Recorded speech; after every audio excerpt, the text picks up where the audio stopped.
میرے والد صاحب کا جب انتقال ہوا تو جو بھی ہم سے ہو سکا ٹوٹا پھوٹا ایصال ثواب ان کے لیے، تو میرے چھوٹے بھائی کو وہ خواب میں آئے تو انہوں نے پوچھا بھائی ہم جو آپ کے لیے پڑھتے ہیں، جو آپ کو نیکی پہنچاتے ہیں، وہ ملتی ہے؟ انہوں نے کہا مجھے خواب میں بتایا کہ فرشتے گلدستے لے کے آتے ہیں کہ تمہارے فلاں نے تمہارے لیے تحفہ بھیجا ہے۔ تو خواب 100% یقینی نہیں ہوتا، لیکن نبوت کا بہرحال 46واں حصہ امکان ہوتا ہے کہ یہ کس کی طرف سے ہے؟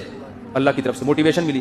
مجھے یاد ہے میں اپنی دادی کے لیے ہر مہینے کچھ صدقہ کیا کرتا تھا جب ان کا انتقال ہو گیا نا، تو کچھ مہینے کیے پھر میں نے چھوڑ دیا۔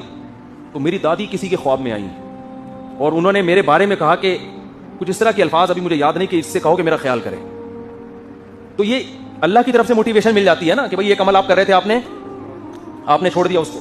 تو یہ آپشن بھی کس کے پاس ہے بھائی؟ صرف مسلم کے پاس۔ غیر مسلم تو ماں باپ مر گیا، آتما کو وہ جو یا تو جلا دیا اس کو، یا یہ کہ وہ پارسی لوگ تو گدھوں کو کھلاتے ہیں۔ امام ترمذی جو امام بخاری کے شاگرد ہیں، جب وہ رفع الیدین کی حدیث کا تذکرہ کرتے ہیں تو صاف لفظوں میں کہتے ہیں وہ بھی یقول بعض اہل العلم من اصحاب النبی، یہی صحابہ میں بعض صحابہ کا مذہب ہے۔ لیکن جب رفع الیدین نہ کرنے کی حدیث لاتے ہیں تو لکھتے ہیں وہ بھی یقول غیر واحد من اہل العلم من اصحاب النبی، یہی بہت سارے اہل علم صحابہ کا مذہب ہے۔ رفع الیدین کرنے کے بارے میں کیا کہا؟ بعض صحابہ کا۔ نہ کرنے کے بارے میں کیا کہا؟ بہت سارے اہل علم صحابہ کا مذہب ہے۔ یہ پورے بر صغیر میں جو اسلام آیا ہے، بنگلہ دیش میں، برما میں، دہلی میں، سہارنپور میں، پاکستان میں، لاہور میں، ملتان میں، خانیوال میں، کراچی میں، ٹھیک ہے نا، یہ آج نہیں آیا اسلام۔ یہ کب آیا ہے؟ یہ 1200-1300 سال پہلے اسلام ان ملکوں میں آ چکا تھا۔ ازبکستان، تاجکستان، بخارا، سمرقند، یہ تمام علاقوں میں فقہ حنفی آیا ہے۔ ملیشیا میں فقہ شافعی آیا ہے۔